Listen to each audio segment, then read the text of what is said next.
Mesdames, Mademoiselles, Messieurs, bonjour. C'est de Paris que nous allons commencer le reportage sur le Grand Prix de Monza, le Grand Prix de Formule 1. Et vraisemblablement, après quelques tours de course, Stéphane Collaro pourra reprendre l'antenne. Le Grand Prix de Monza, c'est le 9e Grand Prix de la saison. Et il y a encore à peine 10 jours, l'on se demandait quel serait le plateau proposé au Grand Prix d'Italie. En effet, vous le savez tous, Matra était incertain pour le Grand Prix d'Italie après le Grand Prix d'Allemagne disputé sur le circuit de Nürburgring. Matra, avec des résultats peu convaincants, avait décidé d'abandonner momentanément la compétition et d'essayer de régler leur voiture de manière à pouvoir mieux figurer dans les épreuves de Formule.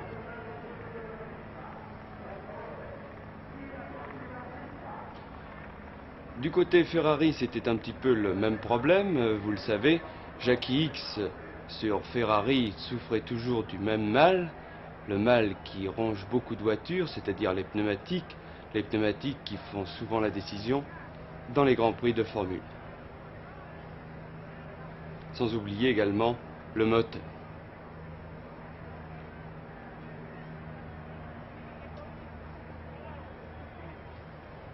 Vous savez que ce 9e Grand Prix de la saison sera intéressant, du moins en ce qui concerne les pilotes qui peuvent accéder à la place de Dauphin, puisque d'ores et déjà, depuis le Grand Prix d'Autriche, Jackie Stewart sur Tyrrell est déjà assuré du titre de champion du monde 1972. La position des pilotes pour la place de Dauphin, eh bien, elle est claire. Jackie X est en seconde position avec 19 points. Ronnie Peterson, qui fut excellent la semaine dernière en Angleterre, lui est 3e avec 17 points. Vient ensuite Emerson Fittipaldi avec 16 points. Emerson Fittipaldi qui d'ailleurs courra sur une Lotus privée, puisque Lotus ne s'est pas présenté aujourd'hui au Grand Prix de Monza pour des questions extrasportives. Le 5e, c'est Joe Seifert et sa BRM avec 13 points. Joe Seifert, qui, vous vous souvenez, le 15 août dernier, avait remporté le Grand Prix d'Autriche.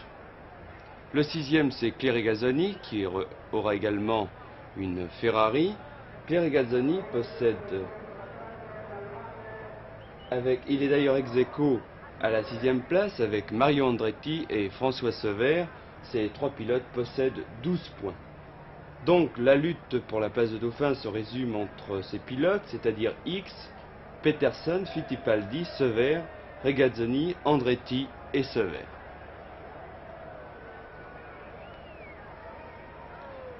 Les temps aux essais ont été bons dans l'ensemble, du moins du côté français, puisque Chris Amon, dès la première journée, s'est distingué en réalisant le meilleur temps, le meilleur chrono, avec un temps approchant les 1 minute 24 secondes, c'est-à-dire un peu plus de 250 km/h de moyenne auto.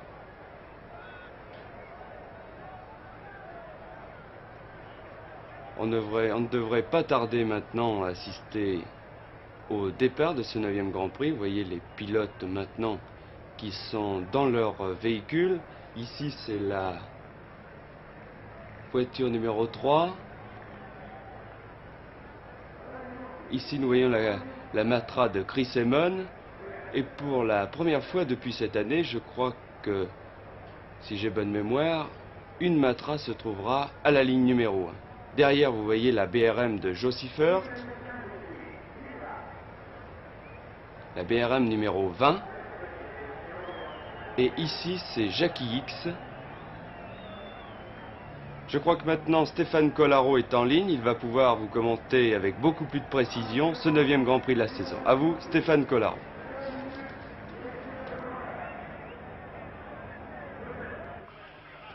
Vous avez pu constater, après cette énumération, que plusieurs des participants habituels des Grands Prix de Formule 1 manquaient à l'appel.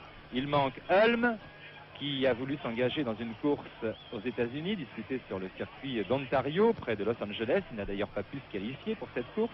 Il manque Ren Wissel, le 2e pilote de Lotus, puisque Lotus ne participe pas au Grand Prix. Il manque Rob Stomlen qui a été d'une sortie de route à quelques 290 km/h aux essais, dont la voiture a été sérieusement endommagée. Il manque Beltoise, bien sûr, qui est suspendu jusqu'à la semaine prochaine encore par la Fédération internationale. Par contre, on assiste aux rentrées de Moser et de Sabelazi, le pilote suisse Moser, et également de Michael Wood, qui fait sa rentrée en Formule 1. Et aussi, on voit la première apparition dans un Grand Prix comptant pour le championnat du monde de Jean-Pierre Jarier, un jeune pilote français qui promet beaucoup, mais qui dispose hélas aussi d'une vieille marche assez peu compétitive. Dans quelques secondes, donc maintenant, départ du Grand Prix d'Italie. Je vous rappelle les positions des deux premières lignes. Emon à droite sur votre écran et X qui avance maintenant sur la vraie grille de départ. Derrière Emon, Seifert, derrière X, Oden, Ganley.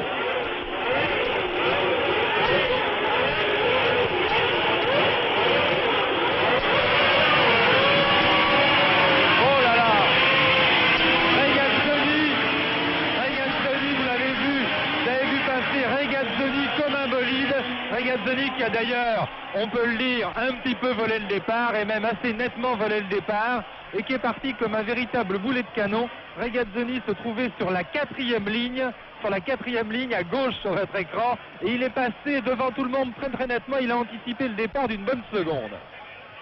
Mais comme il pilote une Ferrari, je ne pense pas qu'il soit pénalisé. Sur un autre circuit, Regazzoni serait très certainement pénalisé.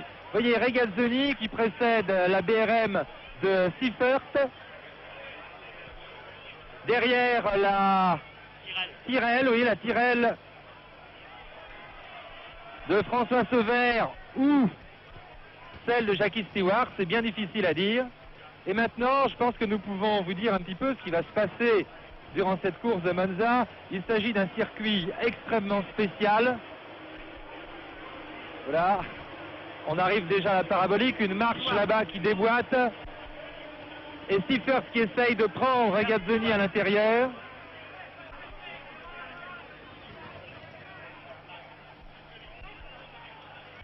Les voitures qui débouchent à nouveau devant la ligne droite des tribunes avec Regazzoni, Seifert, Stewart.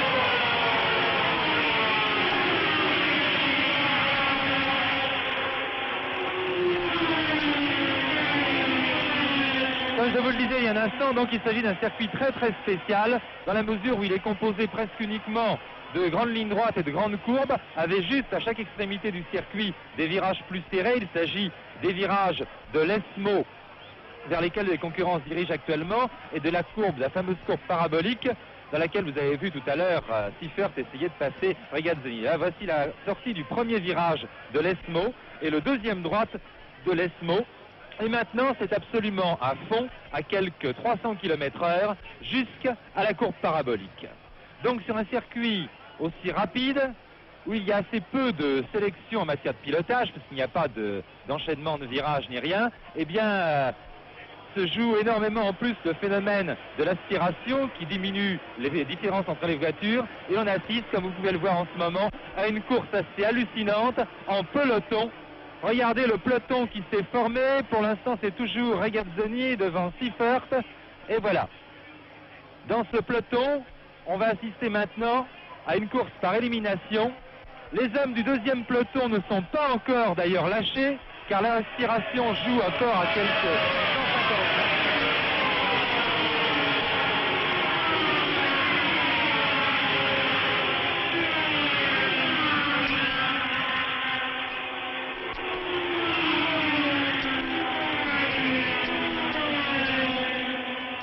Pour nous résumer, ce qui importe donc pour l'instant, c'est de faire partie du peloton de tête.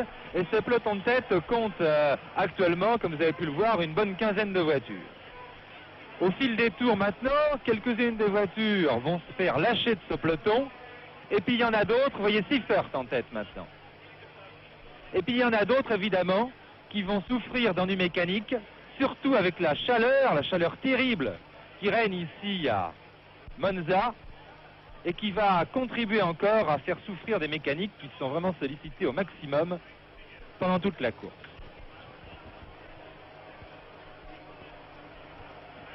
Évidemment, à l'œil, ça va être assez spectaculaire car on va assister à des changements de position incessants. Là, vous voyez, regardez, vous voyez, tout à fait à l'intérieur, c'est Peterson. Peterson qui s'infiltre. Oh là là, oui, il a réussi à passer seulement Stewart, tandis que Regazzoni est toujours au commandement.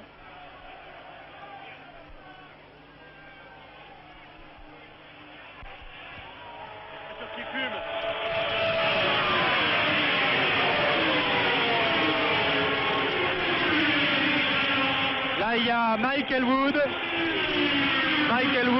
sur la deuxième sortie qui lève le bras, vous voyez, il est au ralenti. Et puis une BRM qui s'arrête, il s'agit de la BRM d'Helmut Marko.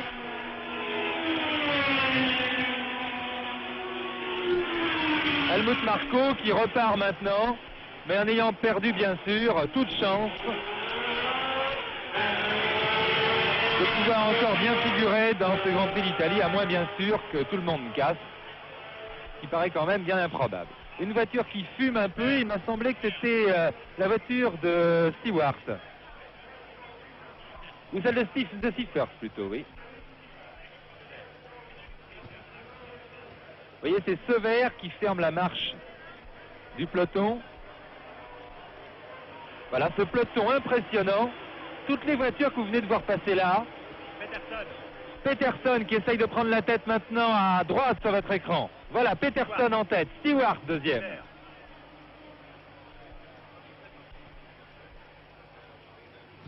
Oui, toutes les voitures que vous avez vues sortir là ou là, il y a quelqu'un qui fume de plus en plus là. Je vais vous dire qui c'est au passage devant les tribunes.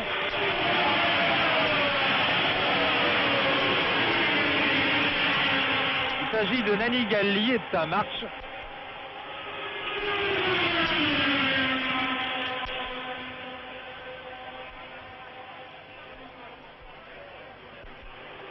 Je vous avais dit que nous allions assister à une ronde assez hallucinante, et c'est vraiment le cas, car quand vous voyez passer ce peloton compact qui tourne à plus de 245 de moyenne, je pense que vous pouvez vous imaginer clairement les conséquences de la moindre rupture mécanique au milieu de ce paquet.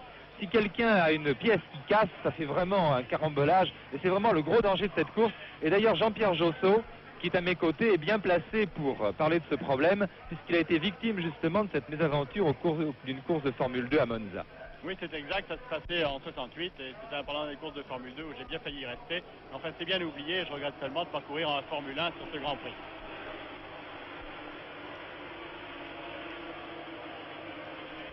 Voilà, vous voyez Stewart à la corde, Peterson à l'extérieur qui conserve l'avantage. Et nous allons essayer de voir un petit peu mieux là qu'il y a dans ce peloton de tête maintenant. Ce qui concerne les trois premiers, donc Peterson, Stewart, Seifert, également Regazzoni et Hicks,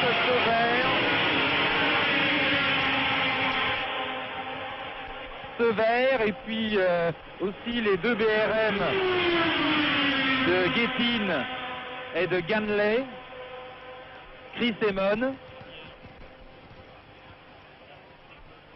Oui, je ne vois plus passer effectivement depuis un petit moment Jean-Pierre Jarier. Si, le voilà.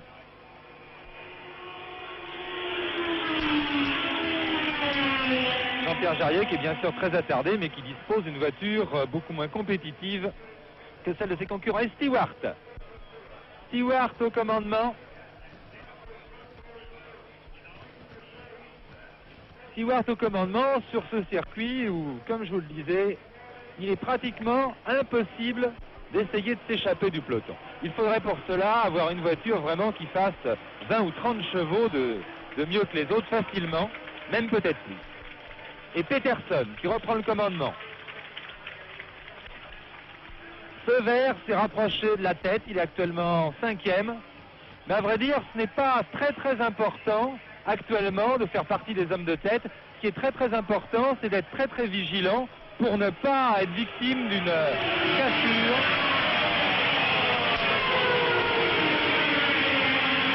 qui pourrait provoquer un scindement en deux parties de ce peloton de tête. Il y a également Pescarolo qui est dans ce peloton de tête.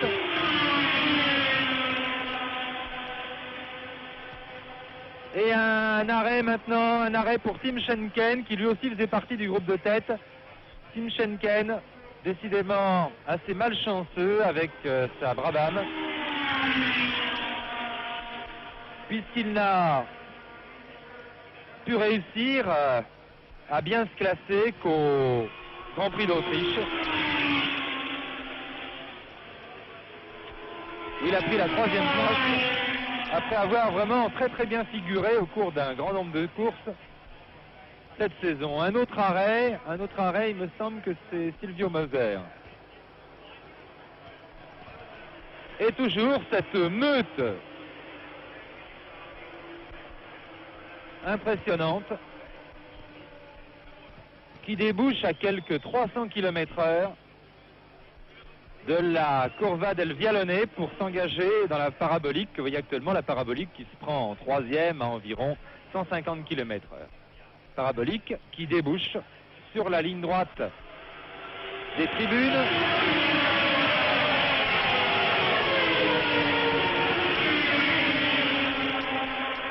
Avec une légère cassure entre le groupe de tête et 3 pilotes qui ont, semble-t-il, du mal à s'accrocher. Il s'agit de Oliver et de sa McLaren, de Nanni Galli et de sa March, et d'Henri Pescarolo et de sa March. Mais enfin, ils ne sont pas encore décramponnés. Car je vous dis, en dépit des apparences, jusqu'à quelques 150 mètres des voitures de tête, on est encore sous l'effet de l'aspiration. Stewart en tête.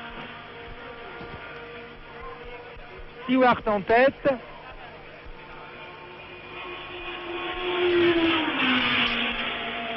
Stewart qui est déjà assuré du titre de champion du monde 71. En effet, il ne peut plus être rejoint par aucun de ses adversaires. Et vous voyez Sever qui passe à l'attaque. C'est Peterson qui a déboîté juste devant le nez de Sever.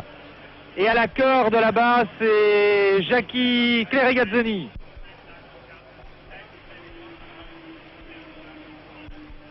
Et je vous parlais des 3 voitures qui avaient du mal à suivre. Vous voyez qu'elles ne sont pas encore complètement décramponnées, elles sont encore sous l'effet de l'aspiration, mais elles ont du mal. Peterson, qui va Sever, qui va Stewart.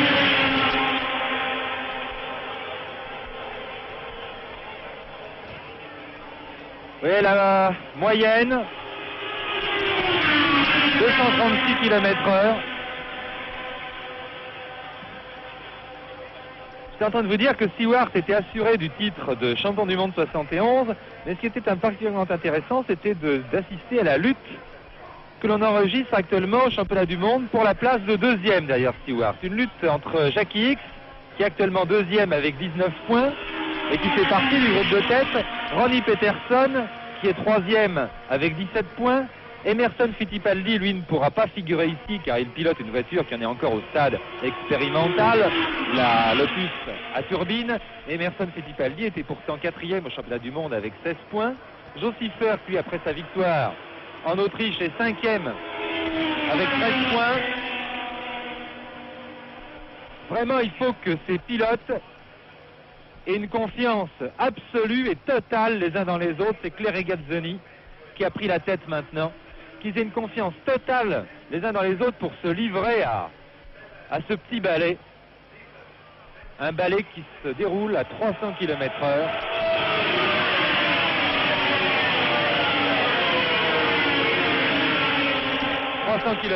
Et vous le voyez, un paquet compact d'une quinzaine de voitures qui déboîtent à quelques centimètres les unes des autres.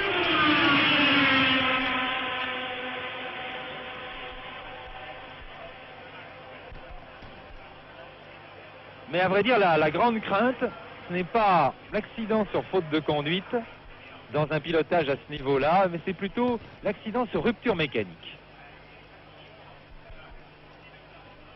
Voilà, Peterson en tête. Peterson avec des larges dérapages un petit peu à la Rins. Jochen Rindt, d'ailleurs, j'étais en train de parler de lui, Jochen Rindt, qui a trouvé la mort l'année dernière sur ce même circuit de Monza, le dernier jour des essais.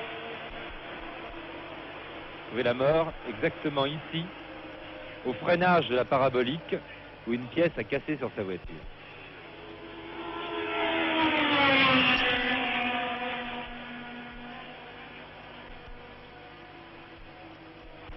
Vous voyez que ça glisse énormément, Jean-Pierre Josso, dans la parabolique. Oui, énormément, parce que toutes les voitures sont en appui sur la même trajectoire.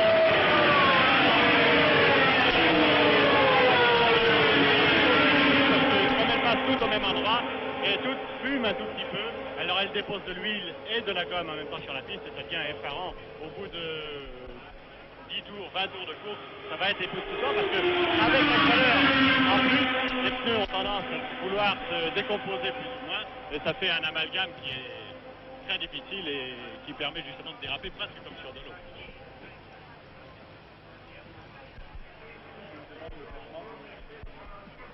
Est-ce que vous avez un pronostic là? Je sais que c'est pratiquement, c'est une question un petit peu piège, parce que c'est pratiquement impossible d'en donner un, mais faites-en un quand même. Bien, c'est assez difficile effectivement, mais enfin il y a une voiture bleue, il y a des voitures blanches, il y a des voitures rouges. Alors, j'aimerais que ça se termine dans l'ordre du drapeau français. Je suis un petit peu chauvin sur les bords, alors j'aimerais beaucoup que ce soit Matra qui gagne. Derrière une voiture blanche, n'importe laquelle. Derrière, après ça, une voiture rouge et n'importe laquelle encore.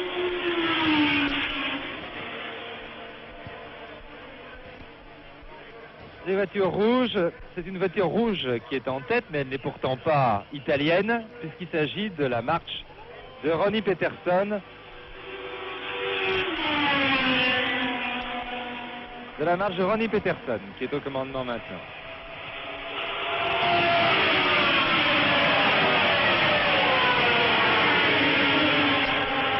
Oui, vous me signalez, Jean-Pierre Josso, qu'on voit fumer la voiture de Stewart, je crois, dans la parabolique, mais par contre, elle ne fume absolument pas la ligne droite. Est-ce que ce n'est pas dans le virage, alors que la voiture est un petit peu en appui, de l'huile qui tombe sur les échappements, par exemple? C'est possible qu'avec les grandes courbes, de l'huile vienne dans le réservoir qui permet justement de récupérer toutes les vapeurs d'huile. Et cette huile ressortant un petit peu, par exemple, sur le pot d'échappement, peut permettre de fumer, mais seulement dans les courbes. Quand il passe devant nous, il n'y a apparemment rien, donc j'espère qu'il n'y a rien pour lui. Un arrêt, oh, c'est Jean-Pierre Jarier. Où il s'arrête, ou alors, très prudemment, il laisse passer tout le groupe de tête devant lui. Nous allons en savoir plus. Nous allons le savoir.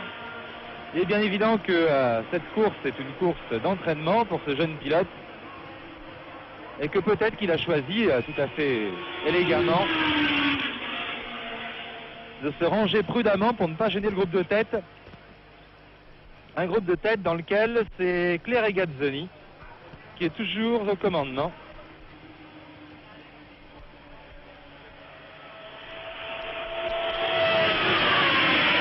Oh, une petite cassure.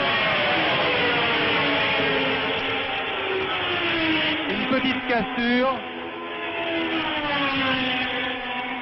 Et ici un arrêt qui est celui de Nani Galli, me semble-t-il.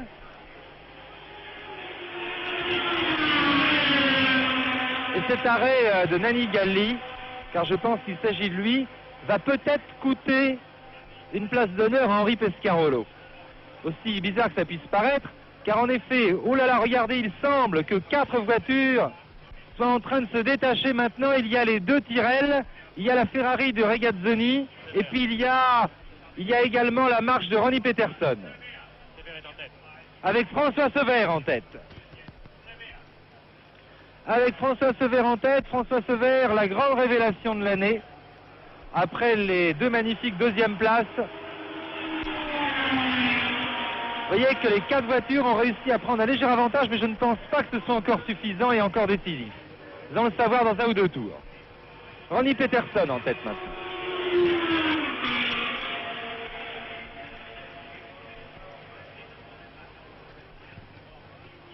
Non, je pense que le 2e peloton va revenir.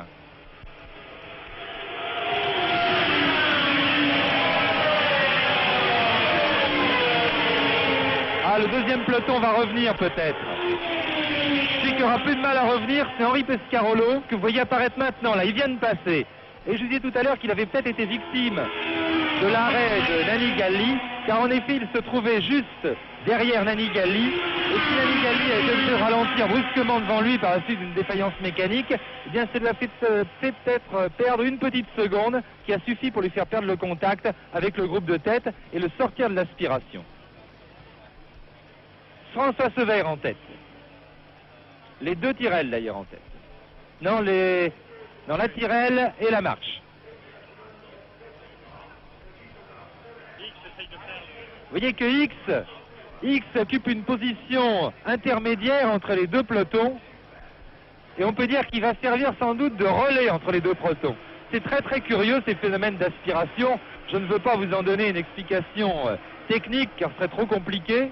Il suffit de savoir que les voitures de tête créent une sorte de dépression qui permet aux voitures qui suivent jusqu'à 150 mètres de voir leur vitesse augmenter, ce qui leur permet évidemment de revenir. C'est ce qui est en train de se produire actuellement. Et vous allez voir Jackie Ives qui dans cette ligne droite revient sur le groupe de tête. Et il emmène derrière lui les BRM. On peut d'ailleurs penser que si Jackie X et Claire Regazzoni faisaient une véritable course d'équipe, Jackie X aurait peut-être eu intérêt à freiner le deuxième peloton pour empêcher surtout les BRM de revenir sur Regazzoni. Mais enfin, je veux dire que le championnat du monde étant joué, on n'en est plus à assister à des courses d'équipe. Ce que je pense surtout, c'est que les 4 hommes qui sont en tête actuellement essayent de s'entendre très très bien ensemble, de façon à faire le trou par rapport à l'autre groupe, de façon à éviter le danger justement que représente la manière de circuler à 300 à l'heure à un groupe de 10 ou 15 personnes ensemble. Et Pescarolo qui vient de passer là. Pescarolo qui n'est peut-être pas encore irrémédiablement lâché, mais qui est en mauvaise posture. Peterson, non, c'est une voiture qui va être doublée. Oui, je voyais une marche toute seule en tête, j'étais très surpris. Non, c'est une marche attardée qui va être rattrapée justement par les hommes de tête.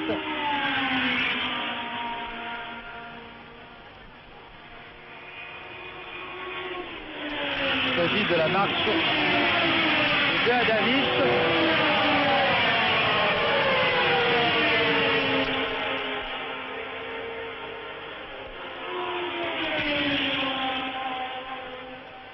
Je vous parlais tout à l'heure des pilotes qui se disputent la deuxième place. Je vous ai cité X, Peterson, Fittipaldi et Seifert, mais on peut également inclure dans cette liste Regazzoni et François Sever, qui sont actuellement 6e au classement du championnat du monde avec 12 points.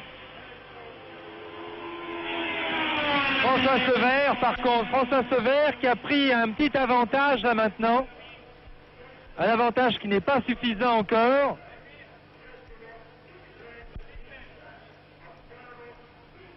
Certainement au fait qu'il a doublé la voiture retardée justement à un endroit. Oui, peut-être en... Exactement, je ne sais pas si vous avez entendu ce que disait, enfin le début de la phrase de Jean-Pierre Josso. Sever a peut-être pris ce léger avantage. Oula, un arrêt là-bas. Il me semble qu'il s'agisse de Stewart. Il me semble que c'est Stewart qui s'est arrêté.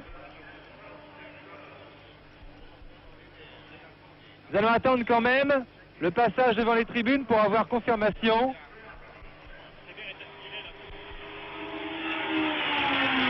Voilà Sever en tête devant Peterson.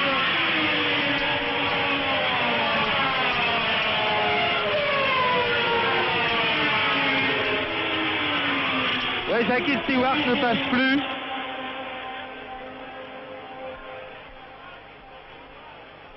Voilà, Jackie Stewart rentre à son stand. Jackie Stewart rentre à son stand en roue libre. Jackie Stewart, vainqueur de 5 Grands Prix cette année, champion du monde de Formule 1 avant même la fin de la saison, vainqueur du Grand Prix d'Italie 69, qui est le premier donc à lâcher dans ce groupe de tête.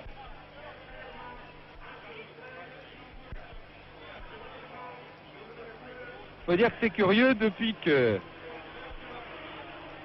Jackie Stewart est assuré du titre de champion du monde, c'est-à-dire depuis le Grand Prix d'Autriche où il n'a d'ailleurs pas terminé la course, eh bien il semble qu'il ne termine plus une course. Vous voyez, ça se confirme ici. Et ce qui est assez curieux, c'est qu'il s'était passé à peu près la même chose en 1969, année de son précédent succès dans le championnat du monde. À partir du moment où il avait été certain de la victoire finale dans le championnat du monde, eh bien, disons que la malchance s'était acharnée sur lui. Il n'avait plus terminé une course.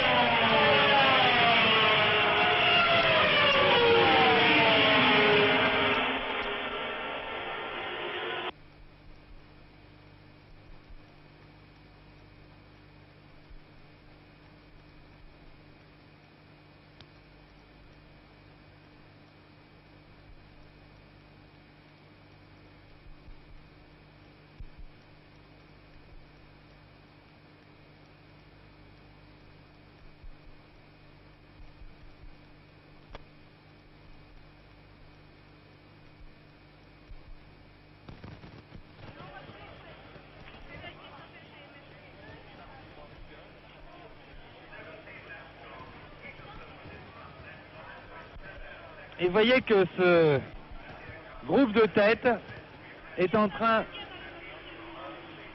Pardon, attendez, on me fait une communication. C'est Jean-Pierre Jarier qui s'arrête ici. On me fait une communication, excusez-moi une seconde.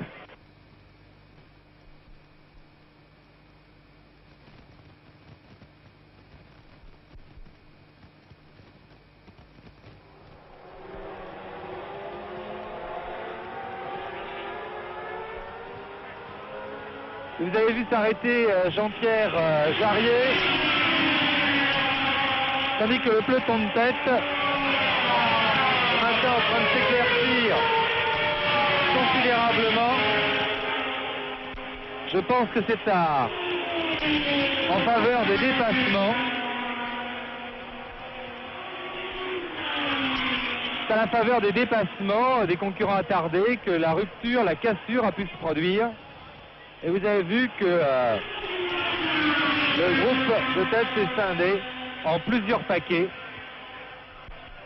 Peut-être que Jackie Stewart aussi, tout comme Nanni Galli tout à l'heure, a-t-il légèrement freiné les pilotes qui le suivaient, les a-t-il légèrement attardés. Il suffit vraiment d'un rien, comme je vous le disais au début de ce reportage, pour perdre le contact, pour sortir de l'aspiration.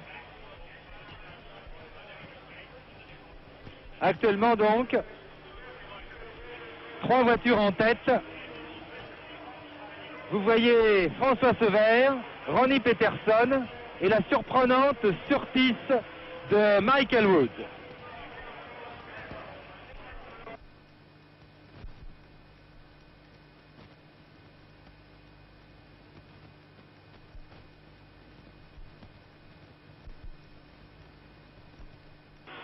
Vous voyez que ces 3 pilotes ont fait le trou sur un groupe composé des 2 BRM d'Oden Ganley et de Josie Firth et de la Matra de Chris Amon. Tandis qu'on pointe plus loin Oliver et Guettin et enfin Henri Pescarolo.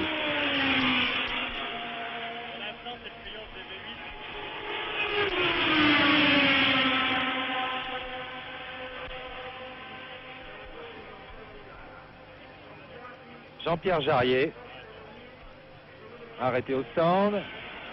Et Sever, que vous voyez louvoyer un peu, c'est pour essayer de sortir, évidemment, Peterson et Elwood de son sillage. Et vous voyez que derrière, vous avez vu passer, vous allez les voir sortir d'ailleurs de la parabolique, derrière les 3 voitures de tête, les 2 BRM qui tirent derrière elles la Matra. Peut-être vont-ils arriver, s'ils cèdent vraiment énormément, à recoller encore sur les voitures de tête.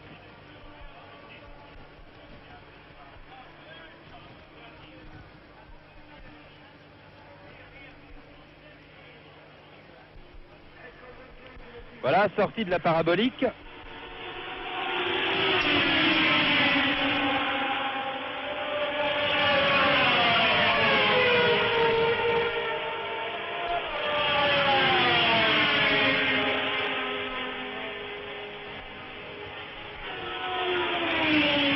Le Le pauvre Pescarolo est 9e.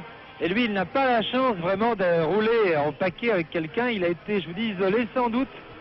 Bien que j'en sois pas certain, étant donné que nous ne l'avons pas vu sur l'écran. Mais il est vraisemblable qu'il a été décollé du peloton par l'arrêt brutal de Nanni Galli. François Sever en tête. François Sever et Ronnie Peterson, les deux jeunes loups de la Formule 1, les deux révélations de la saison, le Français et le Suédois, qui sont suivis par Michael Wood. Michael Wood, grand champion de moto, puisqu'il a été, je crois, 8 fois champion du monde de motocyclisme, qui fait là sa rentrée en Formule 1. Une rentrée, tout ce qu'il y a de plus brillante. Il faut dire qu'un circuit comme celui-ci convient particulièrement à ce qu'on peut appeler un gros cœur comme Michael Wood. Et derrière, les deux BRM et la Matra de Chris Amon, qui a du mal, semble-t-il d'ailleurs, à rester dans le sillage des BRM.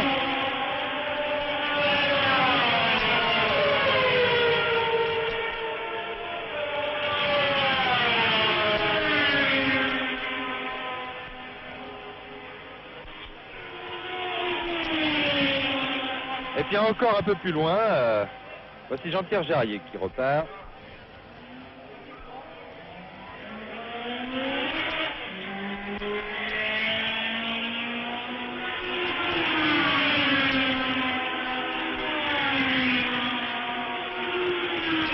Sever en tête. À la sortie du deuxième virage de l'Esmo. Et là, c'est absolument à fond, c'est-à-dire qu'on prend quelques 300 km/h jusqu'à la parabolique. C'est-à-dire que la courbe, la grande courbe dont vous voyez la sortie, dont vous allez voir la sortie maintenant, vous venez de la voir, la courva del Vialone se prend pratiquement absolument à fond. C'est-à-dire à quelques 300 à l'heure. C'est dans cette courbe que Stomlen est sorti hier à la suite d'un ennui mécanique. Et c'est également dans cette courbe que François Sever avait effectué l'année dernière un tête-à-queue vraiment vertigineux. Il avait eu la chance de ne rien toucher, ce qui n'a pas été le cas de Stomlen. Stomlen n'a pas eu la chance de rien toucher, mais il a eu la chance fabuleuse de ne pas se faire mal.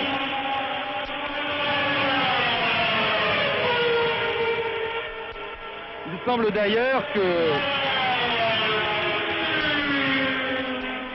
si l'on veut papoter un petit peu sur les petits bruits, les petits échos de la Formule 1, il semble d'ailleurs que chez John Surtees, on ne se soit pas donné beaucoup de mal pour réparer, pour faire le forcing, pour réparer la voiture de Stomlen.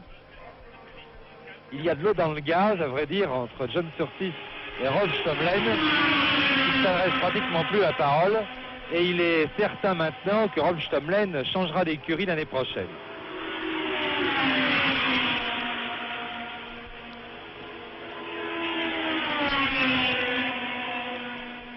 On parle beaucoup transfert en ce moment, évidemment.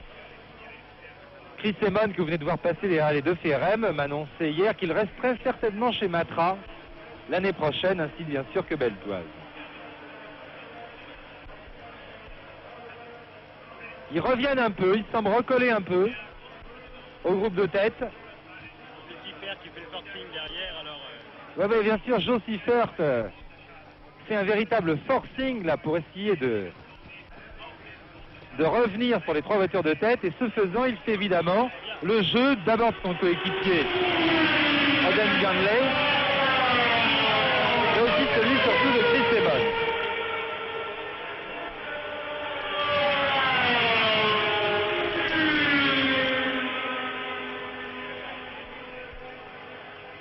Jackie X a disparu, tout comme Stewart. En effet, chez les favoris, on note comme abandon principaux pour l'instant ceux de Stewart et de X.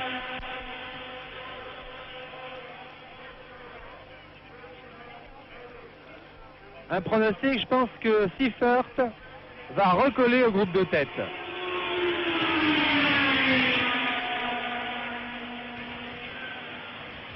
Siffert va recoller au groupe de tête, et sans doute également, bien sûr, Ganley et Amon. qui profite de son sillage. Regardez, vous voyez que l'écart diminue à vue d'œil. C'est vraiment fantastique, l'aspiration sur le circuit de Monza.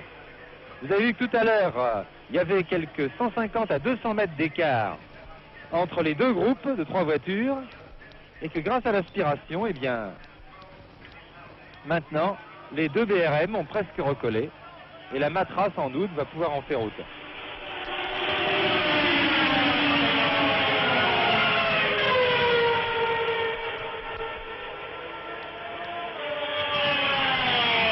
Là, c'est néanmoins un moment important pour Ganley et Emon, car en effet, là, il risque de se trouver à la limite vraiment de la distance où l'aspiration joue encore, et il ne faut pas qu'il dépasse cette limite.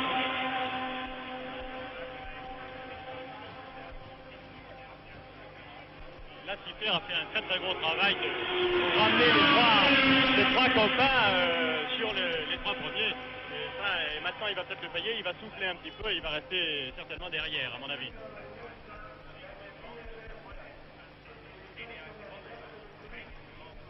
Mais c'est vraiment une course à part, tout à fait spéciale. Il n'y a pas d'autres courses comme celle-là. C'est assez spectaculaire, évidemment, peut-être pour le public, mais je pense que pour les initiés, on est tenté de dire heureusement qu'il n'y a pas beaucoup de courses comme cela. Car vraiment, il n'y a pratiquement pas de pilotage. C'est Elwood en tête.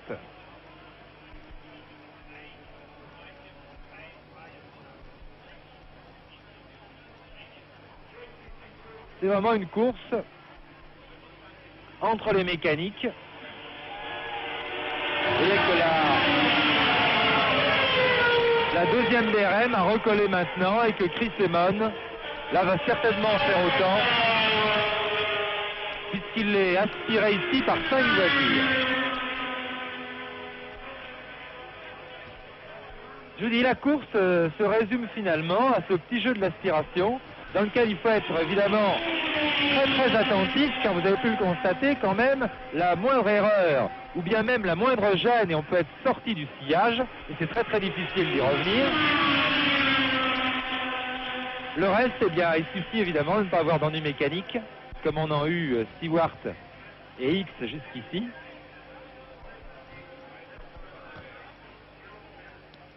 Et après cela, pour les rescapés du groupe de tête, eh bien, toute la course va se jouer vraiment dans le tout dernier virage, la parabolique, vers lesquels les 6 hommes de tête se dirigent maintenant. Vous voyez, tout à l'heure, d'ici à peu près, enfin un petit peu moins d'1 heure maintenant, il suffira d'être le mieux placé possible, ici, au freinage de la parabolique et surtout à la sortie de cette parabolique, pour franchir en tête la ligne d'arrivée. Alors là, évidemment, il y a plusieurs méthodes. On en reparlera tout à l'heure en temps utile.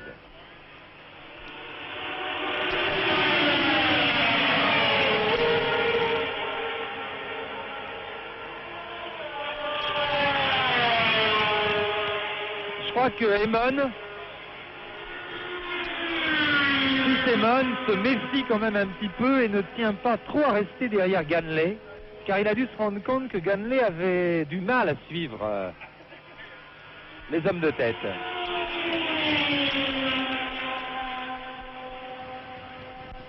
Nous allons voir si ça se vérifie là. Non, Chris Emon n'a pas pu passer Ganley. On l'a vu déboîter tout à l'heure dans la ligne droite, mais finalement il n'est pas passé devant Ganley. Il semble d'ailleurs que ce soit Chris Emon qui ait le plus de mal à suivre dans... Maintenant, cela dit, s'il n'a pas de mal à suivre, c'est assez difficile à voir exactement. On le voit très légèrement décroché, mais si vous voulez, les quelques mètres qu'il y a de décrochage, ce n'est rien du tout. Vous avez vu Peterson dans ses œuvres. Peterson et Sever sont vraiment des attaquants de tous les instants. Je pense que le concurrent qui adopte actuellement la meilleure tactique, c'est Emon. Dans la mesure où il le fait exprès, car il n'y a aucun intérêt à être en tête actuellement, si ce n'est d'essayer de provoquer une cassure, ce qui me semble assez difficile. Jean-Pierre Josseau, c'est votre impression? Je crois qu'il y a intérêt pour l'instant à adopter une sage position d'attente. Oui, il a raison d'ailleurs. Pendant ce temps-là, il conserve son énergie et dans les derniers tours, il y a peut-être une chance qu'il arrive à s'en sortir, à se sortir du groupe qui se sera usé les forces à force d'attaquer constamment. Et d'ailleurs, c'est un petit peu la faute qu'à mon avis, sévère, les trois premiers tout à l'heure ont fait, c'est-à-dire de s'attaquer beaucoup trop au lieu de tout doucement céder et partir et vraiment s'éloigner du groupe de Siffert. Parce que Siffert, à ce moment-là, si les autres s'étaient entendus très bien, n'aurait jamais pu revenir. Et à mon avis, ils ont fait une faute là, en justement voulant trop attaquer au freinage, au lieu de se laisser bien... Par exemple, vous voyez, j'ai couru souvent à Monza. Lorsque je voulais partir avec un camarade, je me mettais sur la droite de la piste, de façon à ce qu'au freinage, vous voyez comme ça arrive ici, il y a Jarrier qui se range bien à droite, moi je me mettais sur la droite, et la personne qui me doublait se mettait bien à gauche. C'est-à-dire que ça lui permettait de rester sur la bonne trajectoire et de ne pas perdre un seul dixième de seconde. Alors que là, il cherche à se passer bien avant le virage, si bien que tout le monde se ralentit. Et c'est pour la raison pour laquelle les trois premiers...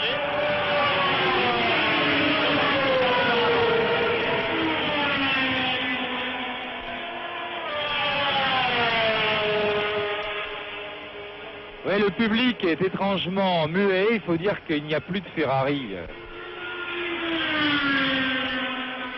en piste. Ni X, ni Regazzoni.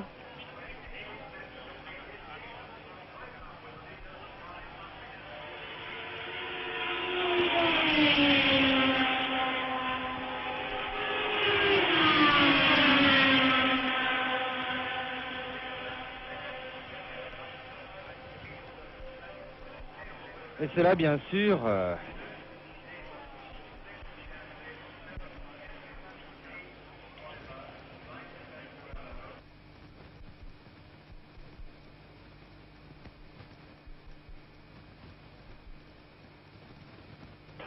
voilà à nouveau le groupe de tête. Siffert en tête, devant Sever. Et puis il y a Peterson. Que vous avez vu également, Elwood, Chris Simon qui est 5e maintenant, et Oden Ganley. Siffert.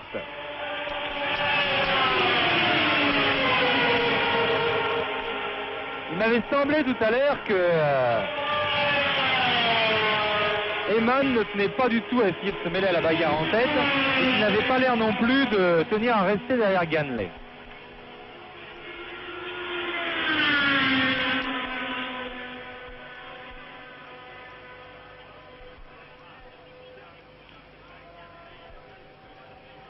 C'est en tout cas un gros sujet de satisfaction vraiment que de voir ici sur ce circuit de Monza le renouveau de Matra, car en effet pour nous autres Français c'était un petit peu la consternation, car après un début de saison assez satisfaisant finalement au Grand Prix d'Afrique du Sud, eh bien on avait vu la situation se dégrader progressivement chez Matra. Or nous autres journalistes spécialisés nous estimons quand même que Matra Pescarolo est arrêté apparemment. Oui, je crois que c'est Henri Pescarolo qui est arrêté. Nous allons en avoir la certitude. Tout à l'heure, j'ai vu que c'était une marche, mais je ne suis pas encore certain que ce soit Pescarolo.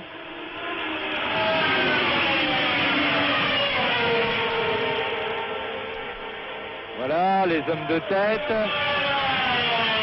Et puis derrière... Si, c'est Pescarolo. Pescarolo, on parle beaucoup de Sever cette année. Et je dois dire que François Sever a fait des progrès fantastiques et qu'il a révélé vraiment un très très gros talent. On parle un peu moins de Pescarolo, qui pourtant lui aussi a accompli une saison remarquable. En effet... Oh, encore une cassure en tête. Encore une cassure en tête.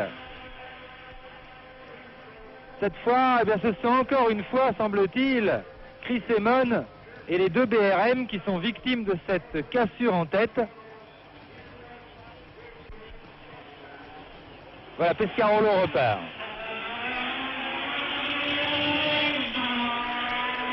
Simon repart en tête pour la même ligne, Peterson et Sever. Vous voyez qu'ils vont chercher évidemment des freinages assez tardifs, comme nous le disait Josso tout à l'heure. Et une petite cassure. Oh là, il y a une des 6 voitures de tête qui est en difficulté apparemment. Une des 2 BRM.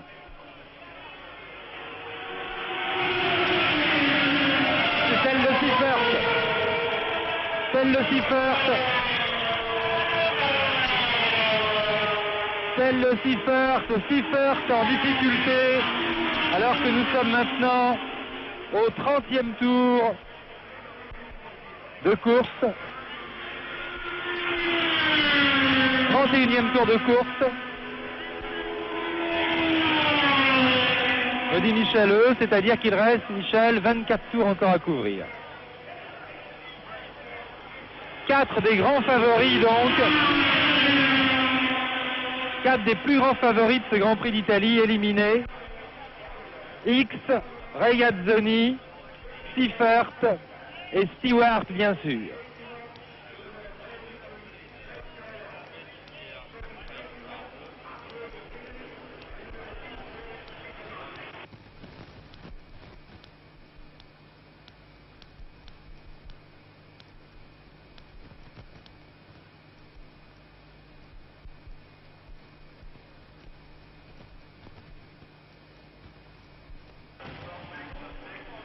Je vous parlais donc de Pescarolo avant que cet événement dans la course se produise, en disant que si on parlait de lui, peut-être un petit peu moins que François Sever,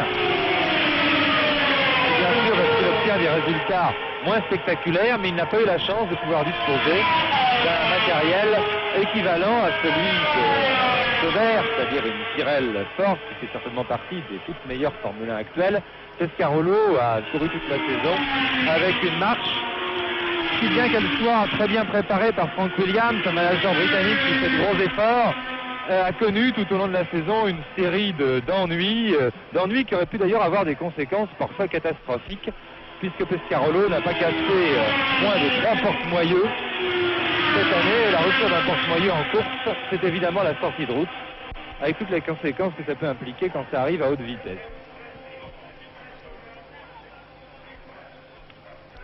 D'ailleurs, Frank Williams a été tellement écœuré par les mésaventures de la marche qu'il a décidé de construire une voiture spécialement pour son pilote Henri Pescarolo, exactement comme Ken Tyrrell l'a fait pour Stewart et Sever.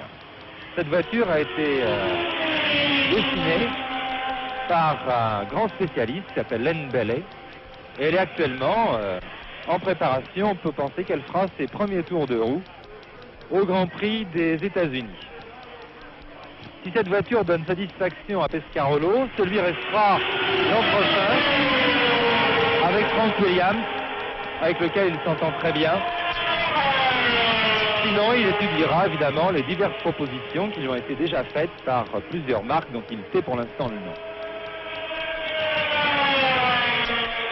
François Sever, lui, restera très vraisemblablement chez Ken Tyrrell. Vous voyez ici la Lotus à turbine, qui est évidemment distancée. Cette Lotus à turbine dont le principal inconvénient pour l'instant est d'une part qu'elle est très délicate à piloter, c'est Sever qui est en tête. D'une part qu'elle est très délicate à piloter, et que d'autre part, étant donné qu'on est toujours obligé, pour que la turbine continue à fonctionner, de la maintenir à un certain régime, eh bien on ne peut pas couper le moteur comme sur les Formule 1 classiques. Là, regardez la Lotus à turbine. Quand Fittipaldi va freiner pour la parabolique, il va encore avoir son moteur qui tourne à un certain régime et qui développe encore peut-être 150 chevaux. Ce qui fait qu'évidemment, ça devient du pilotage un peu hasardeux. Et les freins, évidemment, malgré les disques énormes dont sont équipés cette voiture, les freins en prennent un coup.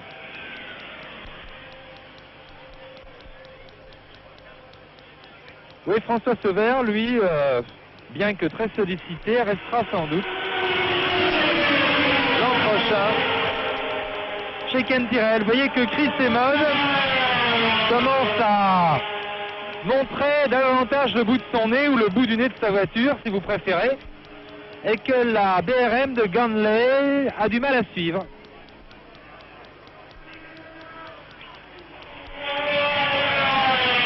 suis désolé, mais vous savez que dans un Grand Prix, nous sommes obligés, étant donné que nous suivons l'image au maximum, de passer un petit peu souvent du coq à l'âne, c'est-à-dire que nous sommes partis dans une explication, et puis l'image nous commande de parler d'autre chose, et nous interrompons un petit peu brutalement l'explication que vous êtes en train de vous donner. C'est ainsi que je vous parlais tout à l'heure de Matra, en disant vraiment la joie des journalistes français, et je pense de tous ceux qui aiment le sport automobile en France, à voir Matra revenir au premier plan, car nous étions très très inquiets, car nous sommes vraiment tous conscients d'une part du rôle que Matra a joué dans l'évolution et la progression du sport automobile en France, et d'autre part dans le rôle que Matra joue encore et continue à jouer dans cette évolution. Et ça aurait été une catastrophe vraiment de voir cette marque soit disparaître, soit s'enfoncer dans la médiocrité. Je crois que ce qui était en cause, surtout chez Matra, c'était un problème d'organisation. Je crois qu'il y avait une organisation un peu lourde qui ne permettait pas de préparer la voiture et les moteurs dans les meilleures conditions. Jean-Luc Lagardère, le président de Matra, s'est parfaitement rendu compte de cette situation et je pense qu'il a pris, Chris Amon en tout cas me le confiait, de grandes décisions. On ne sait pas encore exactement lesquelles, mais que toute l'organisation Matra va être réorganisée. En tout cas, les premiers résultats sont excellents, puisqu'en l'espace de 3 semaines, un travail considérable a été fourni sur la voiture. Cette voiture que nous avions quittée au Nürburgring alors qu'elle luttait pour les dernières places et que nous retrouvons ici, 3 semaines après, en train de lutter pour la première.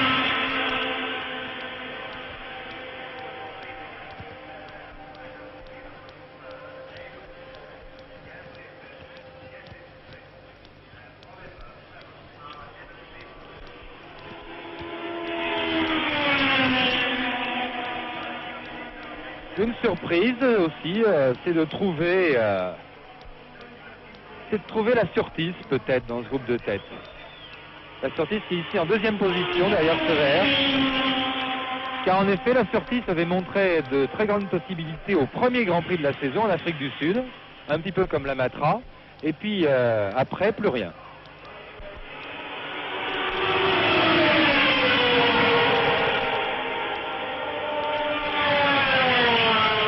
Par contre, trouver Ronnie Peterson et sa marche n'est pas tellement une surprise.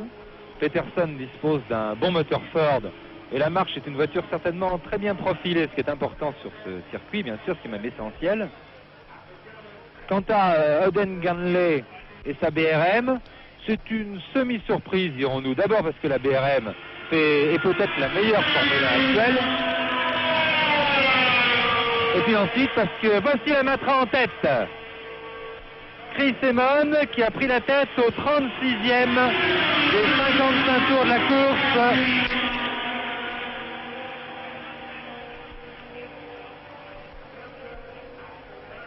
Un arrêt d'une marche. Je crois que c'est de Adamic. Vous savez qu'en noir et blanc, on ne peut évidemment pas voir les couleurs des casques des pilotes. Sever et Amon à la lutte au freinage, oui. Sever n'a pas insisté outre mesure, ça aurait été d'ailleurs un peu ridicule. Car il n'y a rien à gagner là vraiment à risquer de... Voilà, quelle est la marche qui s'arrête là-bas?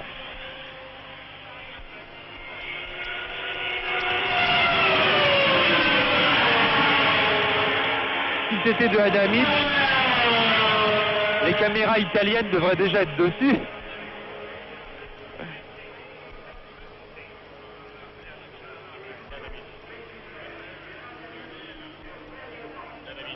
Oui, c'est de Adamic.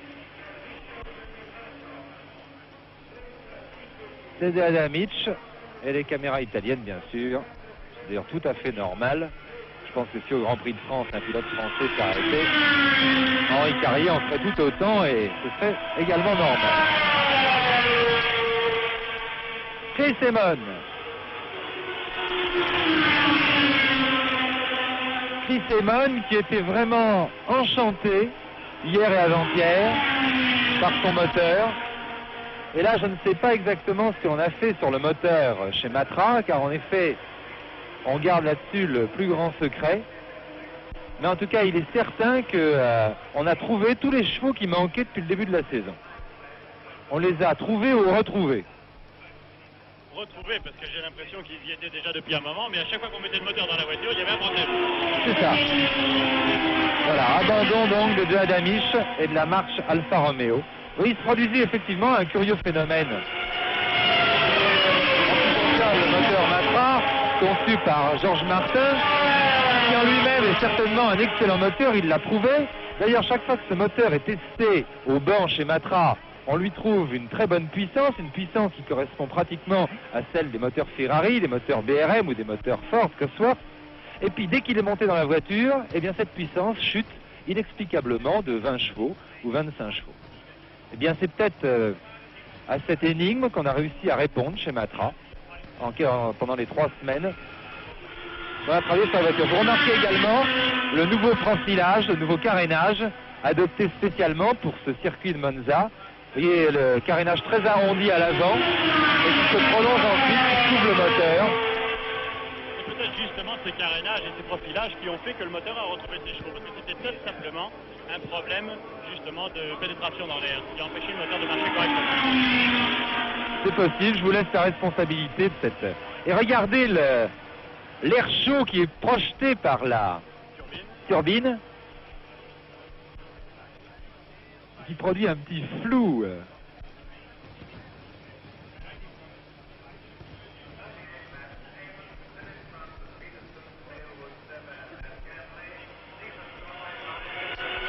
Voilà, c'est Simon qui va doubler ici. Emerson Fittipaldi va lui prendre un tour.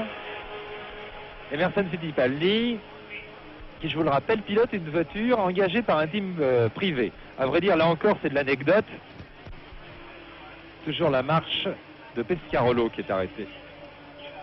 Décidément bien malheureux cette saison.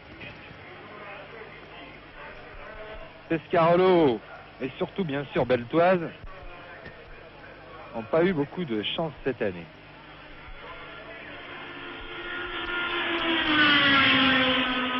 Et on me pose souvent la question, à savoir qui est le meilleur, de Beltoise, Sever ou Pescarolo. Et là, je voudrais quand même vous mettre en garde quand vous portez un jugement à ce sujet. Il ne faut pas quand même s'attacher uniquement au résultat. Car la course automobile, c'est quelque chose de tellement compliqué, tellement difficile à juger, que ce n'est pas peut-être par exemple parce que Sever fait le meilleur résultat que Beltoise et Pescarolo qu'il est forcément un meilleur pilote. Maintenant, attention, c'est peut-être un meilleur pilote. Non, ce qu'on peut dire sur Sever, en tout cas, c'est que c'est un pilote qui accomplit sans doute la plus grosse marge de progression cette année. Démon en tête.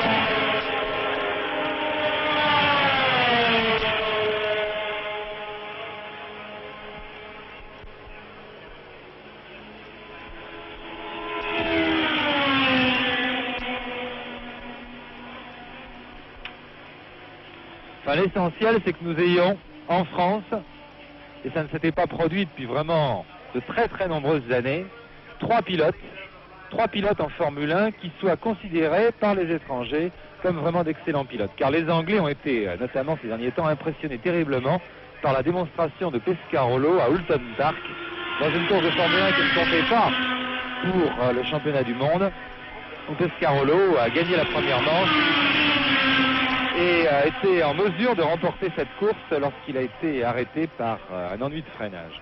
Il paraît que ce jour-là, il a fait une démonstration époustouflante. À la suite de laquelle, d'ailleurs, Surtees, qui a gagné la course, est venu le voir et lui a dit « Téléphonez-moi, nous aurons peut-être à nous parler l'an prochain ».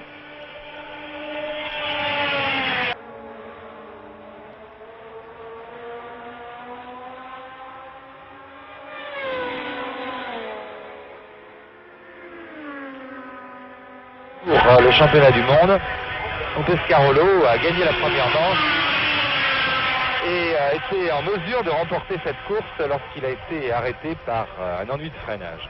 Il paraît que ce jour-là, il a fait une démonstration époustouflante. À la suite de laquelle, d'ailleurs, Surtees, qui a gagné la course, est venu le voir et lui a dit « Téléphonez-moi, nous aurons peut-être à nous parler l'an prochain ». Peterson qui prend la tête. Vous remarquez au-dessus des voitures ce qu'on appelle les prises d'air. Oula, un sous-virage d'Emon à l'entrée du virage. J'ai vu l'avant de la voiture partir vers l'extérieur de la courbe. Et Emon qui déboîte et qui repasse Peterson. Et vous remarquez sur les voitures ce que l'on appelle les prises d'air dynamiques, ces espèces d'entonnoirs qui sont destinés à amener de l'air vers l'admission, à provoquer une surpression, disons pour les techniciens, dans les admissions.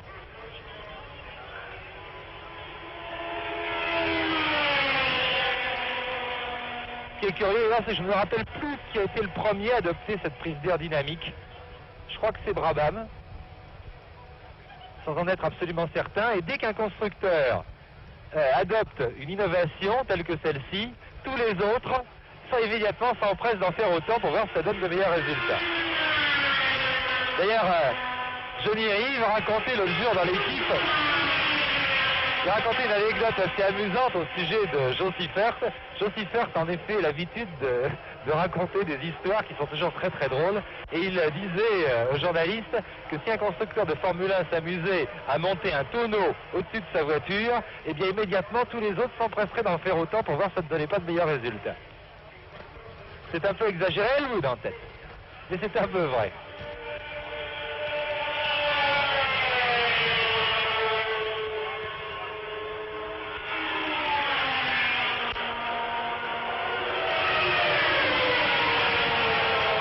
Toujours 5 voitures en tête, 5 voitures suivies par la DRM de Geffen, qui occupe la 6e place. Et puis derrière, à la 7e place, il y avait tout à l'heure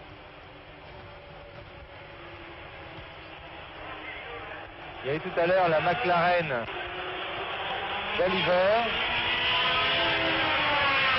Je ne la vois plus passer depuis un moment.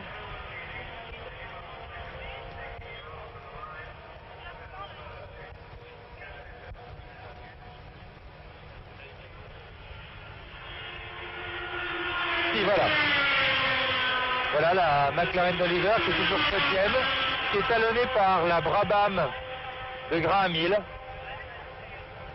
qui est 8e donc actuellement.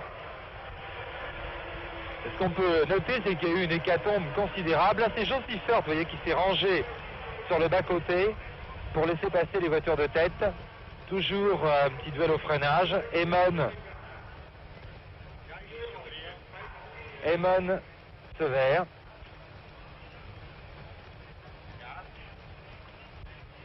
Oui, il y a une hécatombe considérable. Vraiment, il y a la moitié des voitures qui ont disparu.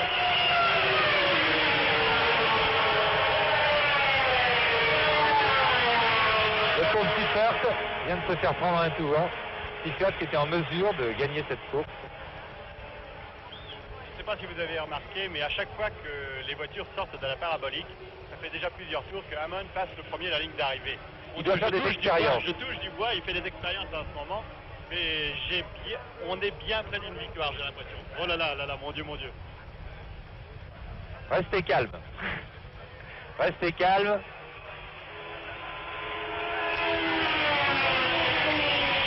Nous allons quand même pas tomber. Je voudrais surtout pas lui porter la pointe. On va quand même pas trop tomber dans l'excès qu'on reproche aux supporters italiens. Hein. Car là, vraiment, il suffit qu'une Ferrari se pointe à l'horizon et les tribunes à chaque fois manquent s'écrouler ici.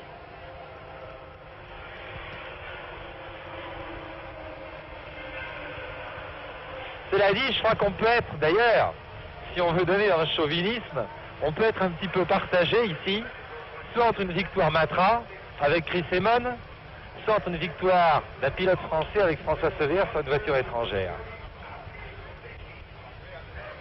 Mais attention, je vous dis qu'on peut être partagé dans ce choix, mais il y a d'abord M. Peterson qu'il ne faut pas oublier. Il y a M. Elwood qui a également son mot à dire. Et puis M. Oden Ganley, qui lui aussi est à sa première saison de Formule 1 et qui fait partie des jeunes espoirs et qui voudrait bien qu'on ne l'oublie pas. Michelot, nous en sommes à quel tour ? 44e tour, donc il reste encore 11 tours à couvrir maintenant. 11 tours à couvrir. Sever en tête là devant Emon. Ce qui revient à dire que là maintenant nous allons pouvoir commencer à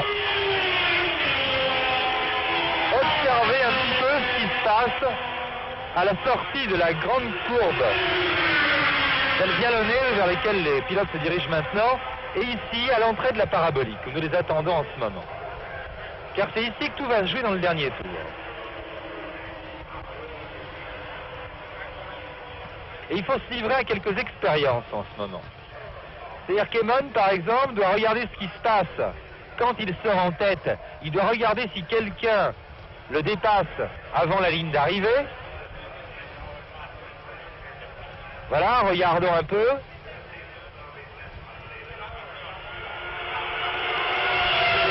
Non.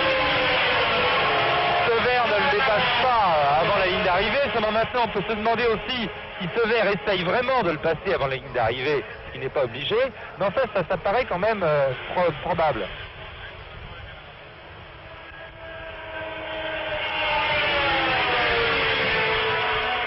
Ça, évidemment, pour Emon, s'il arrive au fil des tours à se rendre compte que chaque fois qu'il rentre en tête dans la parabolique, c'est-à-dire qu'il prend tout le monde au freinage, s'il se rend compte que personne n'arrive à le franchir en se collant derrière lui et en déboîtant à l'aspiration avant la ligne d'arrivée, eh bien le problème tactique va se trouver simplifié pour lui. Sinon, ça tendrait à prouver, alors à ce moment-là, qu'il dispose d'un moteur, soit d'un moteur légèrement supérieur à ceux qui arrivent, soit de rapports de boîte de vitesse qui sont mieux adaptés.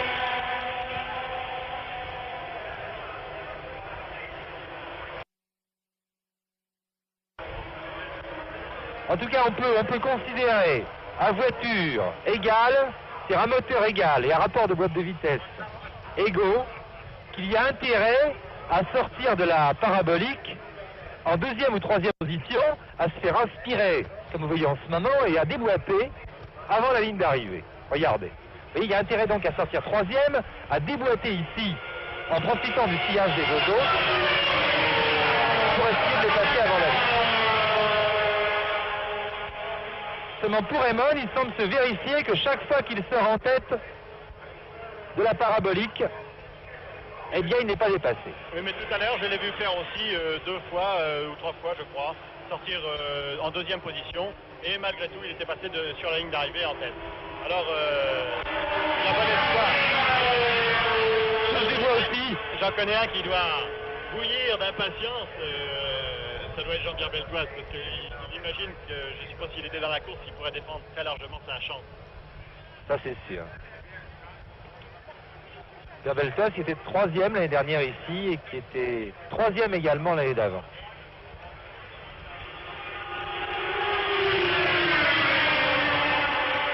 Enfin, bientôt on ne parlera plus de cette assez lamentable affaire Beltoise, puisque Jean-Pierre Beltoise se verra rendre sa licence la semaine prochaine. Il fera sa rentrée à l'occasion des 24 heures Paul Ricard, réservée aux voitures de tourisme améliorées, une course nouvelle en France, que nous vous retransmettrons d'ailleurs en direct et en partie à la télévision. Là, je crois que ça va être passionnant sur le circuit Ricard aussi. Samedi et dimanche prochain. En attendant, nous allons vivre vraiment une arrivée fantastique dans ce Grand Prix d'Italie et le cœur de tous les Français là bat doublement, puisque nous pouvons enregistrer, d'une part, la victoire d'une voiture française de la Matra, c'est la première victoire en Grand Prix de Formule 1 de la Matra moteur V12, un moteur français, ou bien alors, peut-être, la victoire d'un pilote français, François Sever, sur la Tyrrell Cosworth. Ce serait à ce moment-là la première victoire d'un pilote français depuis, je crois, la victoire de Maurice Trintignant au Grand Prix de Monaco en 1958. Encore 8 tours à couvrir.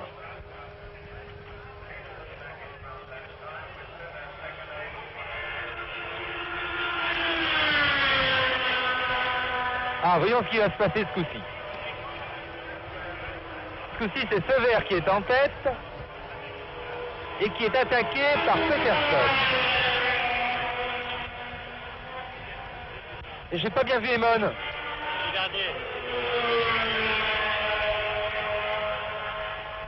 J'ai pas bien vu Emon, qui me semblait...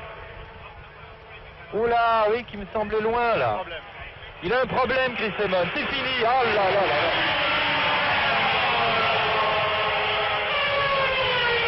c'est pas possible la malchance.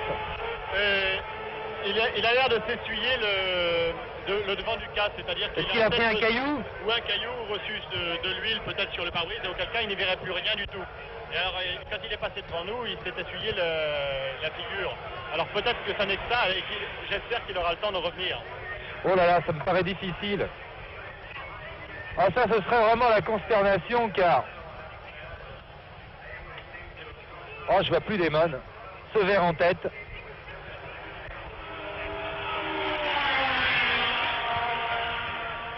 Sever en tête, excusez-moi, je reste muet, là c'est un petit peu de chauvinisme, évidemment, bien sûr.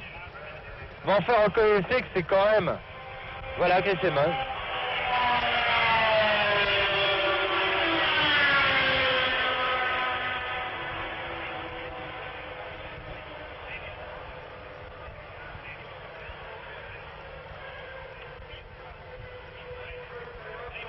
Ronnie Peterson en tête.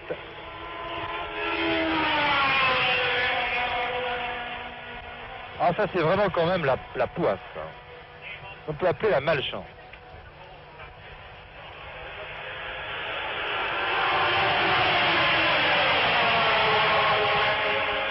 Et ce qui est curieux, c'est que la BRM de Guétine a recollé au groupe de tête.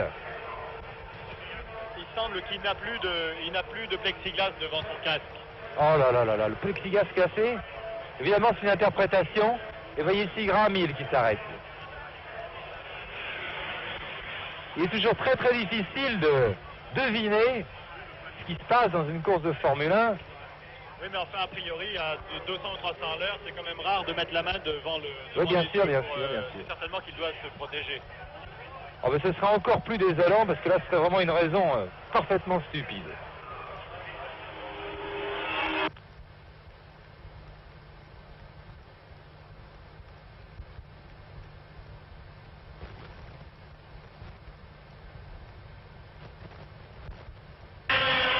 Et Guétine a profité de tout ça pour recoller au groupe de tête, où l'on trouve à nouveau 2 BRM.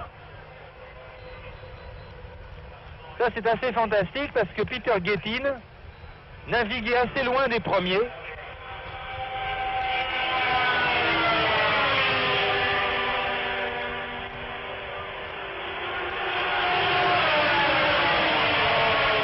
Il a réussi progressivement à revenir dans le groupe de tête. Je regarde attentivement. Ouais, je crois que Jean-Pierre Josso a parfaitement raison. Il semble bien que Chris Amon n'ait plus de plexiglas à son casque. Et il est bien évident que sur ce circuit, on roule à 300 km/h. C'est absolument impossible. Il y a les yeux qui pleurent et...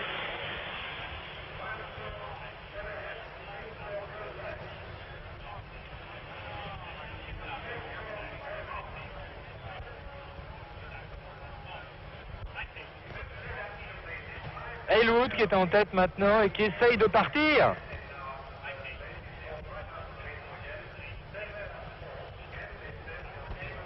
On rentre la Brabham. De Jack Brabham. Donc encore frappé par la malchance des Matras.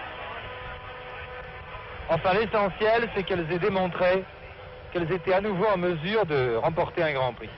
Et vraiment, là, c'est d'autant plus fâcheux que, comme nous le constations avec Jean-Pierre Josso, vraiment, Amon semblait dominer ses rivaux au point de vue puissant.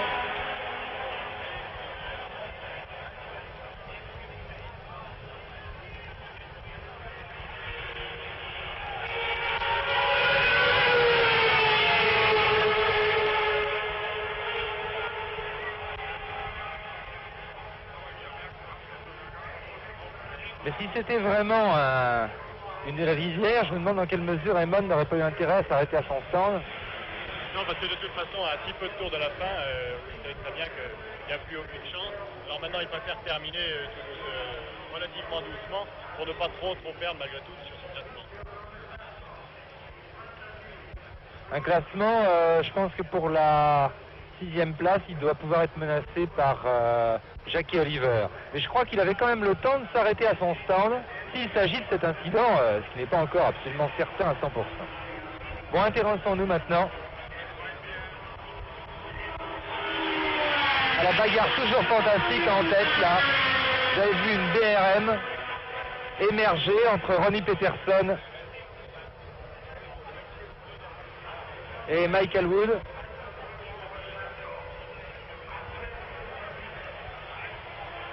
Il s'agit de Gettin, Peter Gettin, qui vient de prendre la tête et qui est vraiment, on pourrait presque dire, un miraculé du groupe de tête, puisqu'il était nettement distancé et que c'est sans doute à la faveur de l'incident de Chris Amon qu'il a eu la chance de pouvoir recoller au calvateur de tête. Ah ouais, c'est difficile à voir peut-être sur l'écran, mais Chris Amon porte la main. Chris Amon porte la main à son casque.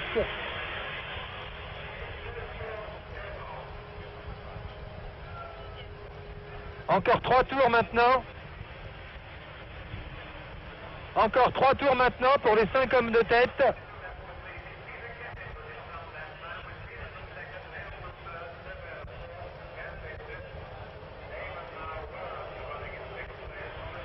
Qui vont effectuer ici, dans quelques instants, leur 53e passage. Vous avez vu à l'extrême gauche déboîter Elwood. En tête, c'est Gettin toujours. BRM numéro 18. Gettin, oulala, qui a failli se faire passer par Peterson en plein dérapage dans la parabolique.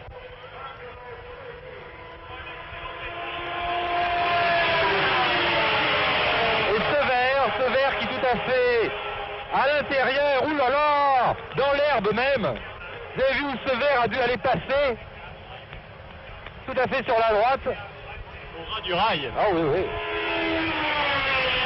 Dans l'herbe et au ras du rail, ça c'est vrai.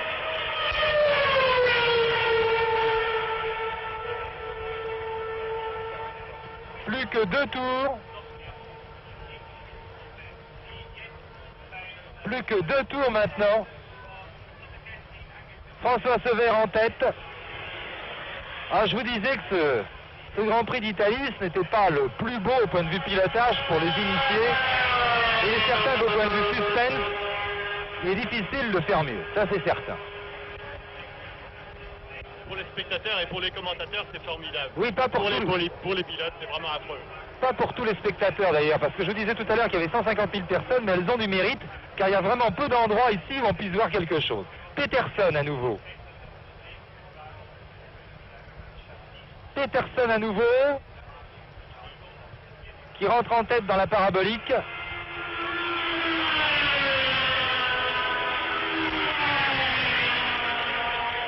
Qui en sort en tête également devant Sever.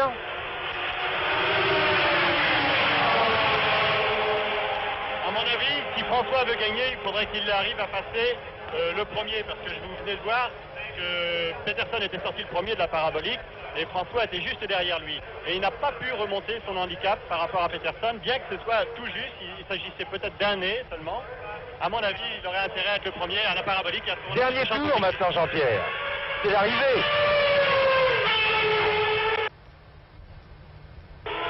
Dernier tour, nous allons attendre. Voilà, l'Esmo, Sever en tête. Sever en tête à l'Esmo. Suivi par Peterson et Gettin. Sever en tête à l'Esmo, suivi par Peterson et Gettin. La grande ligne droite du circuit avec les 2 courbes tout à fond jusqu'à la parabolique. Nous allons attendre maintenant le freinage de la parabolique. Voici le groupe de tête. Espérons qu'ils ne vont pas être gênés quand même par les concurrents attardés. Voici Peterson qui va essayer de piquer au freinage et puis Gettin. Oh là, je crois que Sever s'est fait posséder dans l'affaire, il me semble. Il me semble bien. Non, pas encore. Pas encore. Il a gardé l'extérieur. Il a gardé l'extérieur. Et je crois que c'est Gettin qui va l'emporter. Gettin devant Peterson et Sever. Peterson Sever. Hein? Gettin, Peterson Sever. Oui, c'est ce que je viens de dire.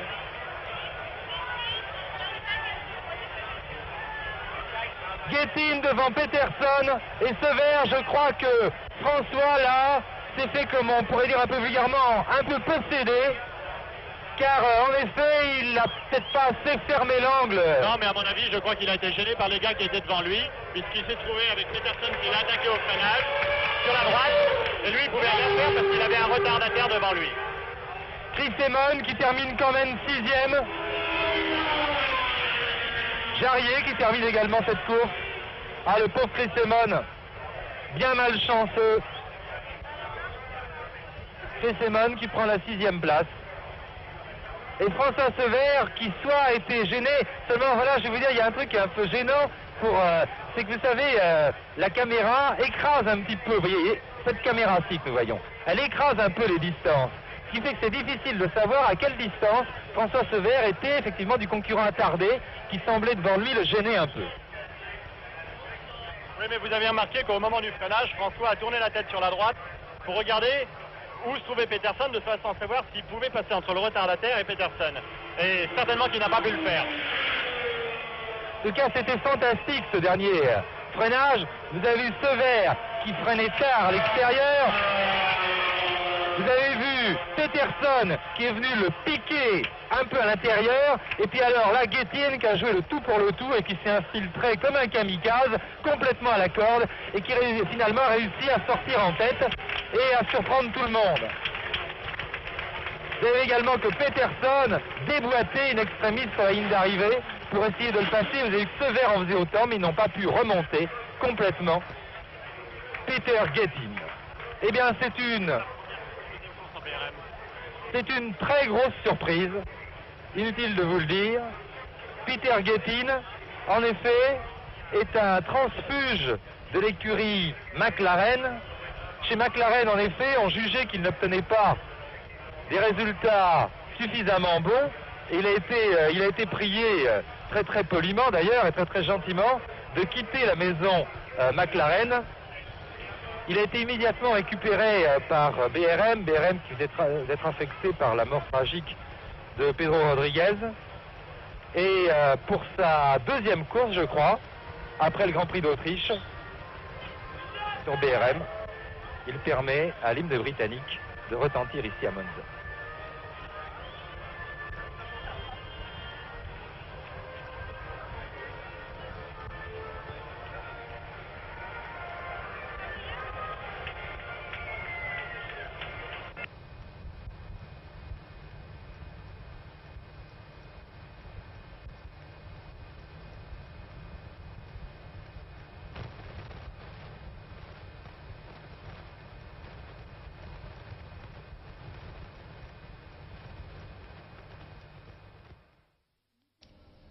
Mesdames, Mesdemoiselles, Messieurs, bonjour. Nous quittons maintenant Monza pour poursuivre notre voyage européen et sportif qui va nous rendre maintenant en différé à Munich, d'où Claude Médieux va nous commenter un reportage sur les Jeux pré-olympiques d'athlétisme.